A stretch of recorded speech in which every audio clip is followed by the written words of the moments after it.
BDO office sabagidi laibak yam fayaduga sangaba adudi matang chade haina Salungpham Meira Paibi gi president Thingbai Jom Ngangbitonna fongdorakli.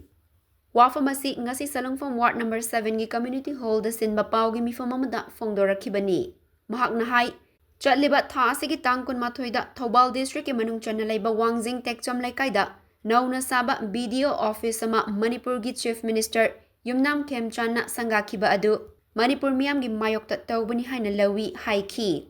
Aikoina irang khara lepli haiduna nungai ringai thabal chongdana lila tawduna langlingai matamaduda kaisu tahaudraga Tronglaubi gi isu aniga icha ahumga laikidabagi thaudoga sigi aroiba solution fawba purakdringaida chief minister na sangabagi thauramama lakpa haiba asi yamna matang chade haina lawi haiduna boycott tawzabani haiki.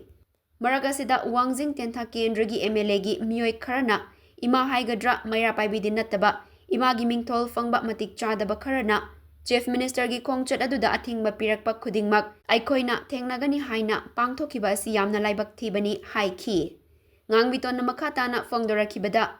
vote haiba asidi matang matamna dum lakchadorabani vote haiba asidi okna huina yenna thadagadaba natte mina thadagadabani haiki. Miyamna yadaba haiba asi isorna yadabani Hauzik miyamna saunari matang chadri haiba asi makoinasu makoigi luchingmada haibi bayai khali haiki. Ngasigi pawgi mifamaduda Salungpham Meira Paibi gi member kayana akoigi ngarang gi yamna amarom dadi laibak thiba haiba tare ngarang akoi Wangjing sailomda sumaina video gi office ama thambirak pajibudi yamna laibak phai adubu ngarang gi je kitang matang chade haibagi akoina boycott tawjabagi matang je akoi ikai kinazariba Manipur gi chief minister Khemchan magi khongchat po akoina boycott tawbagi maramdi hoji video gi officer se sangabagi thoramdo tasengna matang chade nahan akoina yam nungai ringai habadi irang khara lepingai thaban chongdana lila tawdana langingai tudadi kaisu tawdhodraga aduwa tronglawbigi isu ani ga icha ahunga legidabagi adugi aroiba solution bawda poroktingai gi serak asidaida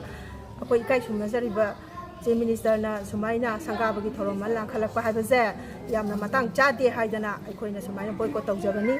adubu masidaida akoigi maki miyoi kharana Wangjing ronggi ima haigadra Meira Paibi makti nate moi ima gi mithon phangba matik chade mokoi singna sumaina akoigi chief minister gi khongchasibu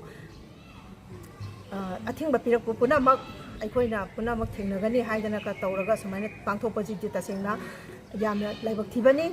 vote haibajidi matang matamna dum lagadabani vote haibajidi koigi